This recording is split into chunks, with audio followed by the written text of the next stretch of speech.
Well, this is another jacked up load. I got 4 open stoses. Those went in just fine. But then I've got 3 racks.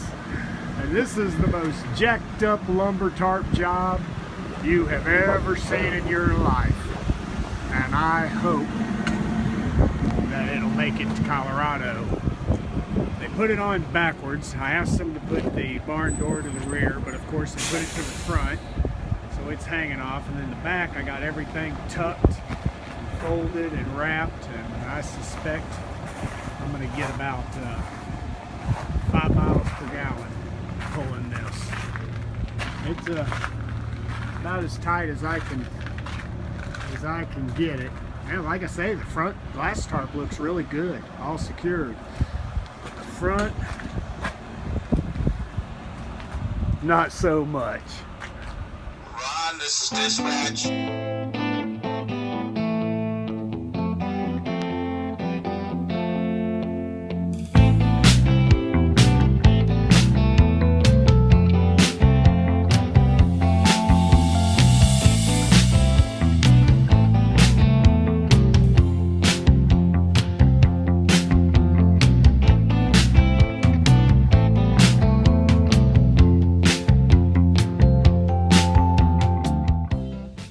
What's going on YouTube?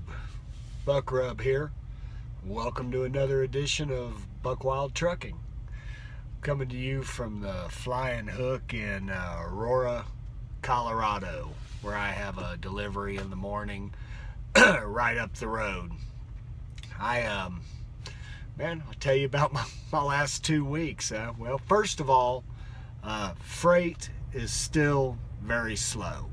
Everybody I talk to that's been doing this for a couple years, up to several years, say that it's always slow this time of the year. Don't panic, it's going to pick up, but it's slow. And I'll tell you what I did.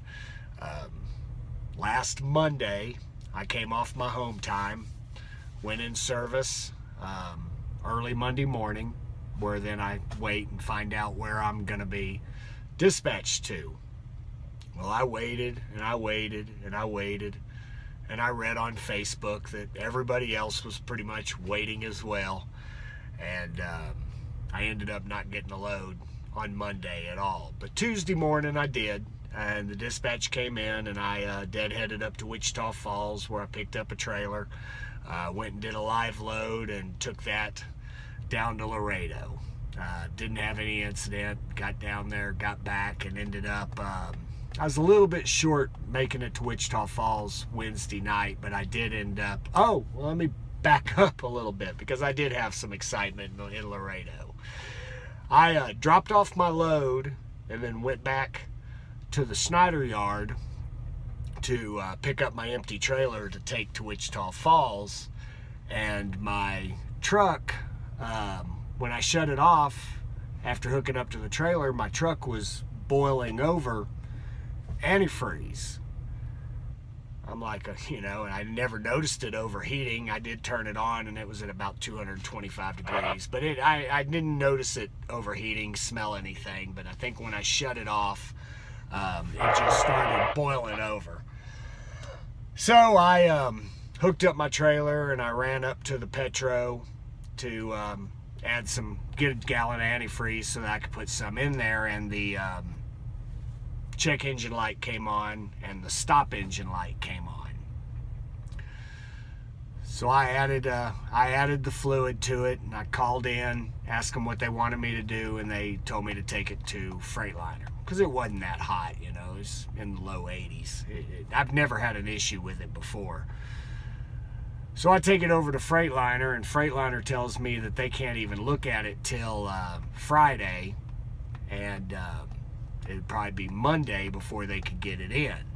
So I called my fleet manager, and he says, hey, see if you can get it back to Wichita Falls. So that's what I did. I headed on to Wichita Falls, and about every 30 minutes or so, the check engine light would come on, then the stop engine light would come on, and then they would both go off. But it never did overheat, and it never did boil over again, so it made it all the way to Wichita Falls without any problem. And I get it into the shop, and that would have been Thursday morning, and they had it for about 2 hours in the shop, and then they come out and they tell me it's all fixed. I said, oh, great, you know, what was wrong with it? And he goes, well, we couldn't find anything wrong with it. But they did say that they blew out the radiator and they got some gunk out of there. I didn't see how much gunk came out, so I don't know. But I know that can cause them to overheat. But like I say, I never saw it overheating. But anyway, I ran it, and now I'm running and I'm not having any more problems with it. But anyway, I made it back to Wichita Falls, and that was Thursday morning, and didn't get a load.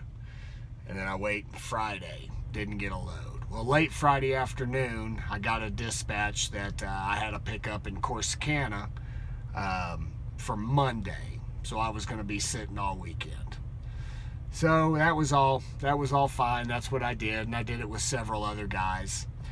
And I wasn't too terribly concerned, because if you're on the road, Maverick has an 800-mile weekend guarantee. Now, it's not what I can run, but it's, you know, it's a guarantee nonetheless. Well, rather than getting up early Monday morning, I decided, well, Sunday afternoon I'll go ahead and head to Corsicana. That way Monday morning I don't start my clock. And that kind of screwed me a little bit, because that 800-mile guarantee, if I would have waited till Monday, I would have gotten that full thing. But since I went Sunday, that 188 miles came off that 800 miles. So I screwed myself out of 188 miles by leaving Sunday instead of Monday in an effort to save my clock. Lesson learned. Not a lot of money, but it's, you know, it's something for sure. And I did that to myself. So lesson learned, that won't happen again. So I pick up my load on Monday, and it's a live load there, and I'm hauling very thin glass. And as you saw in the video that was here before, that was my load after it was tarped. The ugliest lumber tarp job in the history of lumber tarps, I think. It was pretty bad. But what I ended up hauling was 4 open stoses on the front, and then I had 4 racks of glass on the back. And what those racks are, they're just what they say. They're metal racks that have smaller pieces of glass in them, and they're all very thin. Everything from 1 millimeter up to about 3.3 millimeter, I think it is. Very, very thin. And this is the part in the title that's talking about glass is dangerous. They loaded my 2 first stoses onto my front A-frame, and normally I would be standing up there, and they always tell you to always be watching the glass if you're around it. Always be watching the glass. I'm sure I would have been watching the glass had I been there, but I wasn't. I was up on the dock doing something else. And all of a sudden the wind, it was either the wind or the ceiling fan. We're not sure which one. The guys in the shop said they have never seen this. But one pane of this glass came off my trailer. And I didn't see it happen, and I was looking the other way. But it came off my trailer and crashed to the ground. And it didn't just tip over because there was no glass on my trailer. It all hit the ground. It looks like this whole pane of glass came off and crashed to the ground. And I'm very glad that I wasn't anywhere near that, because that, if I'd have been under it, that, you know, something like that can kill you. I don't know it would have killed me, but I would imagine it would have really messed me up pretty bad. Pretty spooky, and I was a little bit leery to get it strapped down, but it all went well, and no more glass fell off my trailer. So they loaded both those stoses on there, and then they loaded these 4 racks on the back. And on the front, of course, I used just a regular standard glass tarp. And on the back, I had to use a lumber tarp. And they're a little more cumbersome. They're pretty heavy to use. And the guys actually drug it on my load backwards. I wanted it on the other way with the barn door to the back. They ended up doing the barn door to the front, and it made it very cumbersome to get on there. When they were loading this glass, that one had fallen off and broke, and I had one one pane of glass or a light of glass in one of the cases that was broke. You could see it in the middle. And then when they were nailing the boards down to my trailer to secure the very last rack, the guy set his the nail gun, set it on top of the rack, and as soon as he did that, another pane of glass in the middle of that rack broke. So they said it was common, and matter of fact, they routed me in a way where the quickest way to get here would have been to come up 287 and then 70 across. In my instructions, it specifically said, don't take 287. So I had to go around about 40 miles out of my way. And they told me, don't worry about it. Just, you know, that these loads, almost every load breaks glass on the way up. Don't worry, it's thin. That's why they order so much of it.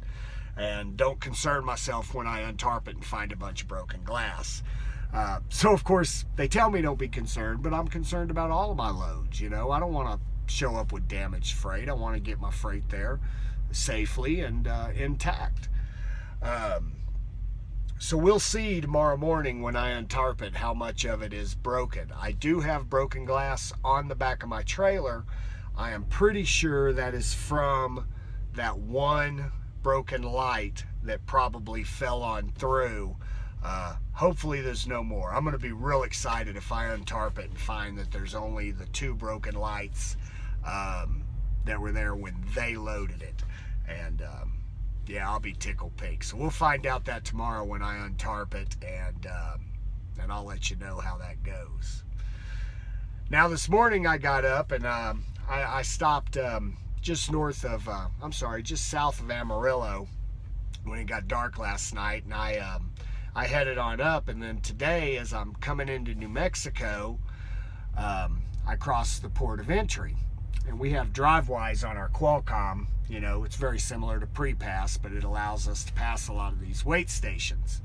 And the sign came up that the weight station was open, but I got the bypass, so I bypassed. Ain't no need to stop if I don't have to. Well, it wasn't but like 2 minutes later I noticed a New Mexico trooper behind me. He don't have his lights on. I'm going through Clayton, New Mexico, and about the time I exit Clayton, New Mexico, and I have a place to pull over, he lights me up. So I pull over, roll down my window, and he introduces himself and says, the reason I'm pulling you over is because you blew through that weight station. And I said, no sir, I had the bypass. And he says, what system are you using? And I told him. He says, well, show me. So okay, so I brought it up on the Qualcomm, and he says, and there it is, bypass. He goes, okay, well, no problem, but you've got a brake light out on your trailer, so we're going to do a level 2 inspection on you. Lovely. Now, I didn't physically check my brake lights. You know, I ran my hazards. I ran my headlights. I was at a little truck stop where there was no one around. And there's no way to check these brake lights. You know, well, I'm going to find a way. I'm going to get a pole or something to push on this brake pedal so I can do it in the future. But my hazards worked. My lights on the back worked. My turn signals worked. What wasn't working was my tail lights. So he gave me a level 2 inspection. He checked all in my truck, popped the hood, checked my brakes, did a walk around. I mean, checked all my paperwork, my log books. He checked all of it. And I'm sure I've mentioned this before. I haven't had a ticket at all since 1987. I've been very, very proud of that. And people have told me that that's going to change once I got into trucking. And well, today that changed. I got a ticket for no brake lights on my trailer. He escorted me back to the port of entry, or to the Loves. He was going to escort me back to the port of entry, but he decided to drop me off at the Loves. So he followed me there. I went in and he put me out of service until the truck could be repaired. So I put in a breakdown message. I transflowed all my paperwork for the inspection and the ticket. Company says they're going to pay for the ticket, so that's a relief. It's still on my record and going to affect my score, but they're going to pay it. $82 I think it is. And put in the breakdown macro, and then I started poking around for the problem, and I popped the hood and checked the fuse, and sure enough, the brake light to the trailer fuse was blown. So I replaced that, messed with the brakes a little bit to make sure that they still worked and weren't going to blow again, and signed the paper as me as the repair guy, and off I went, headed on up here. I stopped for fuel at a Love's, I don't know, about 100 miles away from here, and I got somebody to look and see if my brake lights were working, and they were still working. So I got fuel, and here I am at the Flying J. So went in, got me a shower. I was going to grab some burritos or something, but they had some salads that they had just made. Tell me, doesn't that look good? Pretty dang good. So I'm going to have me a salad for dinner. Got me some milk. Yeah, my cooler. I've got a Coleman cooler, you know, one of those thermoelectric ones that you plug in. It lasted 10 months and it went out on me, so that's full of ice, but I didn't want to trust my milk, so I got another little jug, but I'm gonna have to replace that cooler. I've seen some stuff on YouTube where you can replace the fans yourself, but I'm probably just gonna replace the cooler, and then I may replace the fan on this later and get it going. So that has been my 2 weeks. I'll let you know on the next video how much glass ended up broken, and I may show you a trick on folding tarps, something that we had learned in orientation, but I find a lot of people don't do, and I'm going to attempt it tomorrow and see if it's as easy as the instructors made it look. Maybe if I can get the camera set up, I'll film that, whether I am successful or whether I fail. Tomorrow morning I'm going to be meeting Dave Wilber, the self-proclaimed world famous Dave Wilber. If you don't believe me, Google him. He said so himself. Says he fills all kinds of pages up with his name. So he's going to meet me here in the morning for breakfast, and maybe if we're lucky, we can do an interview with him to get on here. Me and him got real similar situations. You know, what brought us to trucking, and he's a real nice guy, so I'm excited to meet up with him tomorrow. I'm going to close this out. Hey, I want to mention that Super Truckers of America has opened back up. We've got some real big plans for that. We've got the Zello channel going. If you want to talk to me or talk to any of the guys, you know, that are in that group, come over to Zello. It's an app on your phone, and you can find us on Super Truckers of America. The cruise is coming up. I'll give more details about that, but we have a cruise coming up in October of this year. The Super Truckers Cruise. We've got discounted rates, and I'll get you the number. I don't have it here in front of me for Dave Summers. I may get it later and put it in the comments at some point in time. It probably won't be in there tonight, but I'll get that added. But man, we'd love to see you on that cruise. We'd like to book every room that we have. And there's still several open rooms, but right now there's several of us going, and it's going to be a good time. So hey, until next time, I'm Buck Rub, out.